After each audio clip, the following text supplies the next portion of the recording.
परिचय। शिव सूत्र प्राचीन तंत्र परंपरा का गूढ़ ग्रंथ है, जिसमें भगवान शिव ने योग और ध्यान की उच्चतम विधियों का वर्णन किया है। यह सूत्र कश्मीरी शैव दर्शन का मूल आधार है और इसमें आत्मज्ञान की प्रक्रिया को स्पष्ट किया गया है।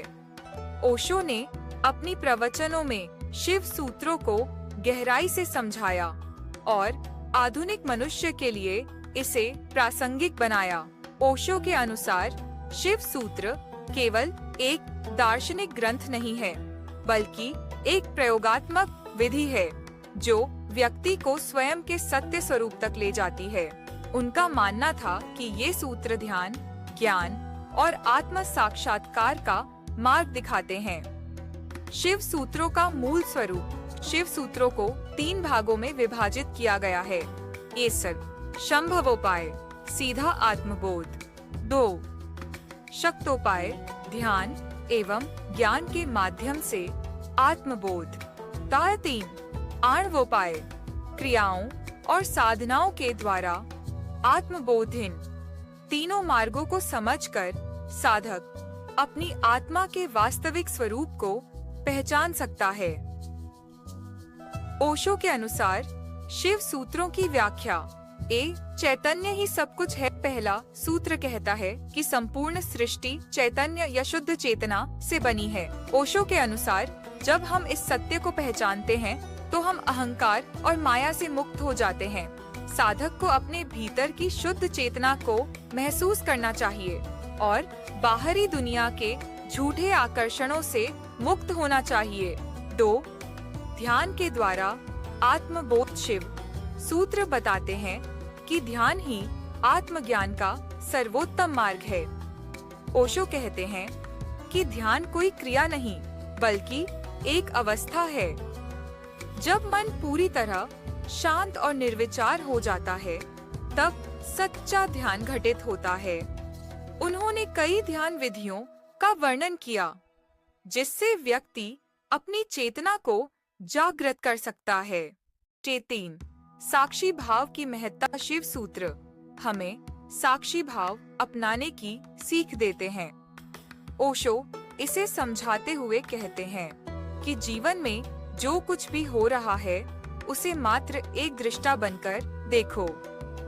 जब व्यक्ति स्वयं को मन, शरीर और भावनाओं से अलग अनुभव करने लगता है, तो वह वास्तविक स्वतंत्रता का अनुभव करता है।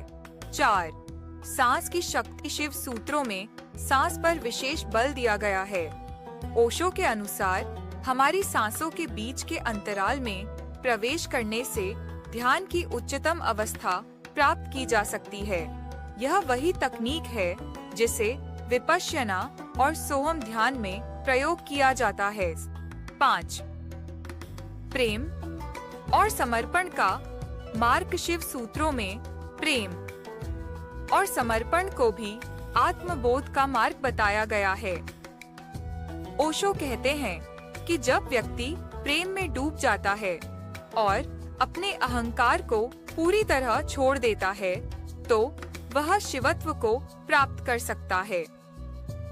ओशो के अनुसार शिव सूत्रों की आधुनिक प्रासंगिकता। ओशो ने शिव सूत्रों को केवल एक धार्मिक ग्रंथ की तरह नहीं देखा, बल्कि इसे ध्यान और जागरूकता का एक विज्ञान माना। उनके अनुसार यह सूत्र आधुनिक जीवन की समस्याओं के समाधान भी प्रदान कर सकते हैं। तनाव से मुक्ति। ध्यान और साक्षी भाव अपनाकर व्यक्ति मानसिक तनाव से मुक्त हो सकता है। तो संबंधों में संतुलन। प्रेम और समर्पण की भावना से रिश्तों में संतुलन बनाया जा सकता है। 3 आत्मविश्वास और शांति। जब व्यक्ति अपने भीतर की चेतना से जुड़ जाता है, तो उसे बाहरी परिस्थितियां विचलित नहीं कर सकती। निष्कर्ष। शिव सूत्र केवल पढ़ने या समझने के लिए नहीं है, बल्कि इन्हें जीवन में अपनाने की आवश्यकता है। ओशो के अनुसार जब व्यक्ति इन सूत्रों को अपने अनुभव में लाता है, तब वह स्वयं को शिव के रूप में अनुभव करता है।